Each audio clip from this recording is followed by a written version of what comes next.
இன்னைக்கு மனுஷன் வாழ்க்கையில் இதுதான் நடந்து கொண்டே இருக்கிறது. இன்னைக்கு ஏராளமான தற்கொலைகள், இளையவர்கள் தன்னம்பிக்கை அற்று போகிறார்கள். ஏன்னா தன்னை ஏற்கலையே, தன்னை நிராகரித்து விட்டார்களே.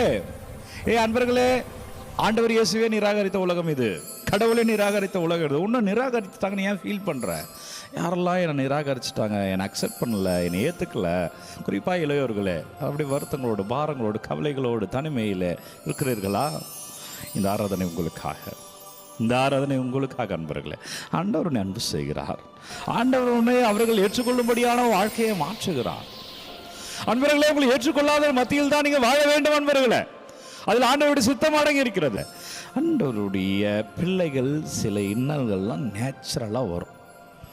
யாரெல்லாம் ஏன் ஃபாதர் வருது, ஏன் ஃபாதர் நான் சரியாக தான் செய்கிறேன், யாரெல்லாம் காரணம் சொல்ல பாருங்க, யாரெல்லாம் ஆண்டவர் பிள்ளைகள் இல்லையோ அந்த பிள்ளைகள் எல்லாம் ஆண்டவருடைய பிள்ளைகளை ஏற்றுக்கொள்ள மாட்டார்கள்.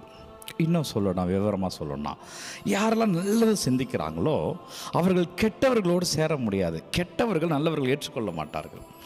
நல்ல சிந்தனையும் கெட்ட சிந்தனையும் ஒன்றாக செல்லாது. இப்போ புரியுதுங்களா? நீங்கள் சில பேரால் ஏற்றுக்கொள்ளப்பட மாட்டீர்கள்.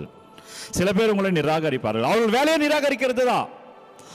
அன்பு செய்யறதும் வேலை, ஆண்டவர் வேலையை செய்கிறதும் வேலை. ஆண்டவர் பேரில் சொல்லுகிறேன், நீங்கள் வாழ்வீர்கள். ஆண்டவர் பேரில் சொல்லுகிறேன், உங்கள் வாழ்க்கையில் நல்லது நடக்கும்.